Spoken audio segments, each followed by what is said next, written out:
यह class start कर रही हूँ आप सभी के लिए।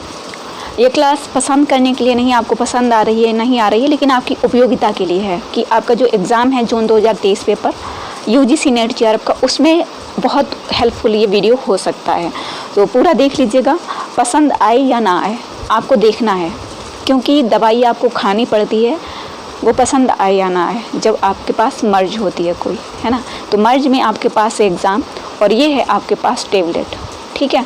चलिए तो फटाफट रिवीजन कर लेते हैं मोस्ट इम्पोर्टेंट क्वेश्चन का।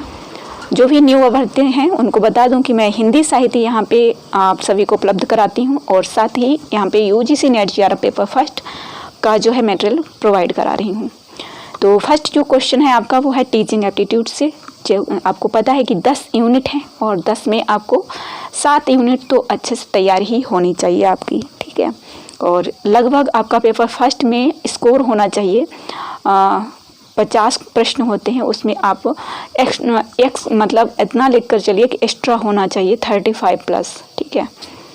तो चलिए इतना मैंने आप सभी को बता दिया। इतना अगर स्कोर कर लिया तो आपका रिजल्ट बहुत ही बेहतरीन होगा। ये और संभव तभी होगा जब आप भले ही थ्योरी ना पढ़ें लेकिन आप एमसीक्यू ज़रूर सॉल्व करें, क्योंकि ये जो पेपर फर्स्ट है, पहले मैं बहुत थ्योरी पढ़ती थी, लेकिन कितना भी थ्योरी पढ़ लीजिए, यदि आप एमसीक्यूज नहीं सॉल्व करेंगे पेपर फर्स्ट के तो आप अच्छा नहीं कर पाएंगे, ठीक है। हाँ, लेवल आपका अच्छा हो जाएगा, लेकिन आपको पता है डायरेक्ट थ्योरी से प्रश्न नहीं आते हैं।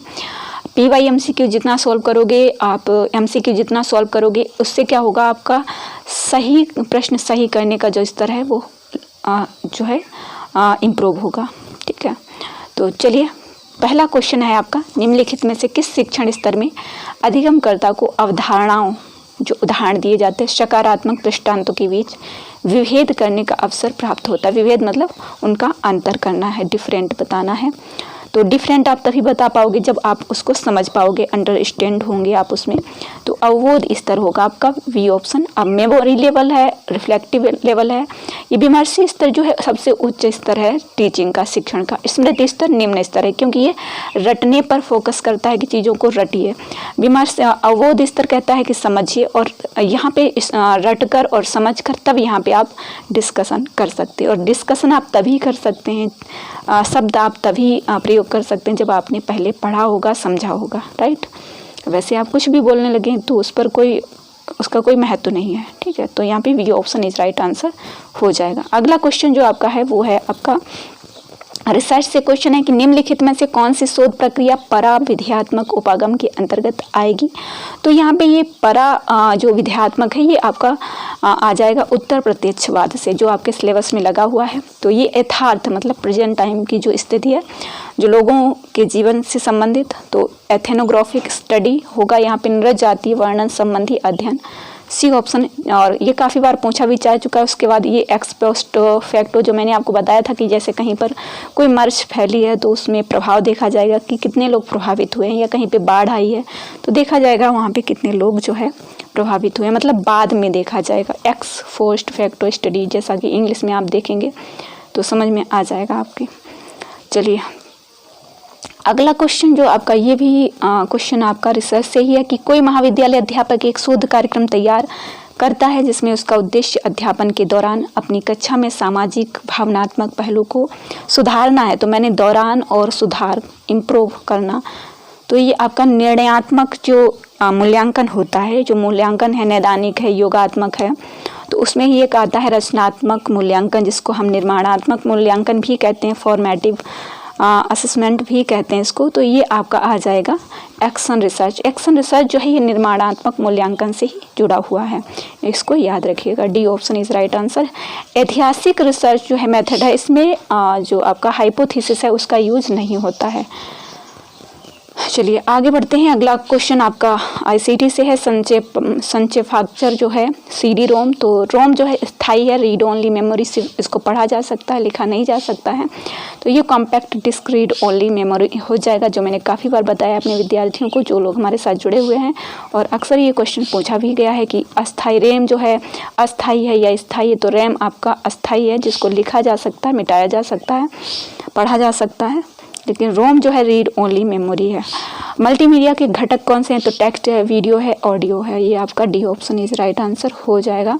अगला क्वेश्चन आपका हायर एजुकेशन से है कि भारत में प्रथम मुक्त विश्वविद्यालय की स्थापना किस वर्ष हुई थी? The first open university in India was established in the year. तो ये आपका 1982 हो जाएगा। इग्नू आपका 1985 में आया था।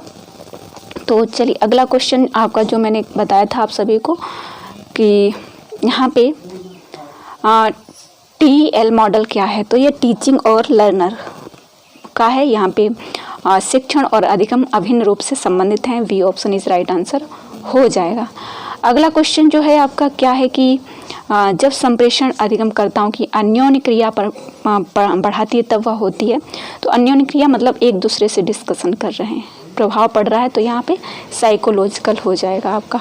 ठीक है, चलिए अगला क्वेश्चन है यहाँ पे कि किसी सुस्पष्ट वाक्य की मात्रा और गुणवत्ता निम्नलिखित का निर्णय करती है। यहाँ पे क्वालिटी और क्वांटिटी, जब क्वालिटी और क्वांटिटी दोनों की बात की जाए तो आपका मूड्स होगा, मूड्स अवस्था होगी, ध्यान रखिएगा। और यहाँ पे जो वैधता है, अवैधता है, आकृति जो फिगर है, ये सारी चीज़ें आपको देख लेनी है। वैसे जब क्वालिटी और क्वांटिटी दोनों की बात की जाए तो मूड्स अवस्था होगी, सी ऑप्शन। अगला प्रश्न जो है आपका यहाँ पे कि जब आपका, हाँ यहाँ पे जो मैंने फिगर बताया था तो यहाँ पे फिगर वाला क्वेश्चन आ गया है कि जैसे फिगर क्या है, यहाँ पे देखें आप आकृति फिगर, तो यहाँ पे आपका आ जाएगा कि ये फिगर क्या है, तो ये आपका मिडिल टर्म हो जाएगा फिगर। ठीक है, फिगर मतलब शब्दों को पकड़िए आंसर निकल आएंगे। मिडिल टर्म ये शॉर्टकट है, स्मार्ट वर्क है, इसी को कहते हैं स्मार्ट वर्क, इसी को कहते हैं शॉर्ट वर्क। लेकिन ये तभी संभव हो सकता है जब आप हार्ड वर्क कर चुके होंगे, तब आप इसको समझ पाएंगे। मैंने ये प्रणाली निम्नलिखित में से किस संख्या प्रणाली में प्रयुक्त होती है? System is used in which of the following number systems. तो मैंने बताया था हेक्साडेसिमल जो है इनकी संख्या है 16, बाइनरी की संख्या जो है 2 है, ऑक्टोमल और डेसिमल की संख्या क्या है आप लोग कमेंट बॉक्स में बता सकते हैं। इसकी शायद 6 है और इसकी शायद 9 है, आप लोग कंफर्म कर लीजिएगा। ठीक है, तो यहाँ पे जो है ये ए ऑफ मतलब यहाँ पे लेटर भी आते हैं और आपकी संख्या भी आती है, इसलिए हेक्साडेसिमल है। अगला जो आपका क्वेश्चन आ गया है यहाँ पे इन्वायरमेंट से, तो ये वाला जो है टॉपिक आप लोग पढ़ लीजिएगा, जो SDG और MDG का है उसके बारे में आप विस्तृत रूप से पढ़ लीजिएगा। देखिए यहाँ पे आपका ये भी क्वेश्चन आपका स्वयं से आया है, ये स्वयं से क्वेश्चन है। स्वयं से कैसे है कि स्वयं में जो इसके कोऑर्डिनेटर हैं जो, तो उसको 9 है, तो उनमें कौन कौन सा आता है? UGC भी आता है, CE आता है, NCERT आता है। तो ये NPTEL जो है वो किससे संबंधित है? NPTEL तो यहाँ ये टेक्नोलॉजी से संबंधित है, इंजीनियरिंग एजुकेशन से संबंधित है। C option is right answer. मैं इसलिए ये पॉइंट पकड़ रही हूँ कि आप लोगों को भी ये चीज़ें याद रहेंगी, है ना। तो संयुक्त राष्ट्र द्वारा वर्ष 2015 में निर्धारित संपोषण विकास लक्ष्य, देखिए कई बार ये क्वेश्चन पूछा जा चुका है, तो इसको ध्यान रखिएगा, आप लोग इसको देख लीजिएगा। 2015 से 2030 और काफ़ी बार मैं ये बता चुकी हूँ, और मैं रिवीजन पर फोकस इसलिए कर रही हूँ कि नया कुछ पढ़ाऊँ, इससे अच्छा वही चीज़ें आपको बार बार रिपीट कराऊँ, जिससे आपको ये चीज़ें आसान लगने लगें और एग्ज़ाम में 100% यहाँ से चीज़ें पूछी जाएंगी। मतलब डायरेक्ट मैं ये नहीं कह सकती कि यही पूछी जाएंगी, लेकिन हाँ इनसे ही संबंधित चीज़ें एग्ज़ाम में आएंगी। जैसे अब देखिए ये क्वेश्चन कितनी बार पूछा गया, पहले मैं अभी दिखा चुकी हूँ आपको, देखिए दिखा देती हूँ जिससे आप लोगों का एक विश्वास बढ़ जाए कि हाँ ऐसा है, एग्ज़ाम में क्वेश्चन इस तरीके से आते हैं। देखिए ये वाला दौरान और सुधारना, ठीक है, किससे संबंधित है? एक्शन रिसर्च से संबंधित है, ठीक है। और मैंने बताया था निर्माणात्मक से संबंधित है। तो चलिए वहाँ पे देखिए, अब ये क्वेश्चन आपका पूछा गया है, ठीक है। ये क्वेश्चन यहाँ पे देखिए, मैंने आपको बताया था कि सुधार है ना, सुधार जो है किसमें होगा? हस्तक्षेप आधारित चक्रीय प्रकृति, ये आपका एक्शन रिसर्च में है, और ये निर्माणात्मक मूल्यांकन में भी आता है। तो D option is right answer हो जाएगा। नेक्स्ट आपका जो मैंने आपका रीजनिंग में बताया था कि जो अनुमान है, अनुमान जो है 2 हैं, 2 तरीके से, एक तो पूर्ववत, दूसरा शेषवत। तो यहाँ पे कहा गया कि तालाब में कीचड़ युक्त पानी के पूर्व में बारिश होने का निष्कर्ष क्या निकालेंगे? तो ये आपका शेषवत हो जाएगा कि कीचड़ है, इसका मतलब है कि बारिश हो चुकी है। अगला देखेंगे यहाँ पे हेतु द्वारा, साध्य के खंडन के कारण निष्कर्ष। तो इस चीज़ को भी आप लोग देख लीजिएगा, मैं इसलिए बता रही हूँ ये चीज़, इसको इग्नोर मत करिएगा। एग्ज़ाम में क्वेश्चन यहाँ से पूछे जाते हैं। ये जो MDG है उसके जो 8 लक्ष्य हैं, उन 8 लक्ष्यों को देख लीजिएगा। प्राथमिक शिक्षा, मातृत्व सुधार जो है, शिशु मृत्यु दर में सुधार और इन्वायरमेंट में सुधार होना चाहिए। तो इसमें से कौन सा नहीं है? वैश्विक साझेदारी, ये सारी चीज़ें, और HIV, एड्स और मलेरिया जैसे रोगों को ख़त्म करना। तो यहाँ पे देखिए प्राथमिक शिक्षा भी है, पर्यावरणीय समर्थनीयता भी है, शिशु मृत्यु दर है, लेकिन ह्यूमन राइट्स के बारे में इसमें नहीं दिया गया है, क्योंकि 8 लक्ष्य हैं, उनको देख लीजिएगा। और जो SDG है उसमें 17 लक्ष्य हैं, उनको भी आप लोग देख लीजिएगा। SDG 2015 से 2030 के बीच में रहा है मतलब चल रहा है अभी, और जो आपका MDG है वो 2000 से 15 तक रहा था। ठीक है, चलिए आगे देखिए। यहाँ पे क्वेश्चन क्या है कि टीचिंग से संबंधित है। तो अनुशासित अभ्यास, आलोचनात्मक चिंतन, ठीक है, डिसिप्लिन और क्रिटिकल स्टडी, स्थिर मतलब स्टडी और मास्टरी, तथ्यों में प्रवीणता, ये सारी चीज़ें आपको देखनी है। देखिए अगर आप इन चीज़ों को, और ये वाला क्वेश्चन देखिए, ये क्वेश्चन जो है काफ़ी बार पूछा गया है, जो रैम और रोम का मैंने आपको बताया था। तो यहाँ पे स्टार्टअप रूटीन को संभालता है, तो वो आपका रोम संभालता है, जो स्थायी होता है। जो स्थायी है वही चीज़ों को संभालेगा, है ना। घर में जो स्थायी रूप से रहेगा वही घर को हैंडल करेगा, चीज़ों को समझेगा, है ना।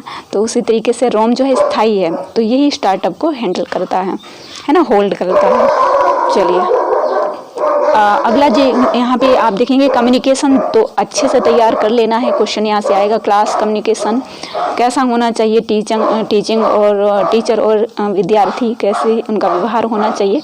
निर्माणात्मक मूल्यांकन का मुख्य उद्देश्य क्या है? इस क्वेश्चन का आंसर आप लोग कमेंट बॉक्स में बताएंगे। मैंने कई बार पढ़ाया है आप सभी को। क्यों होता है निर्माणात्मक मूल्यांकन?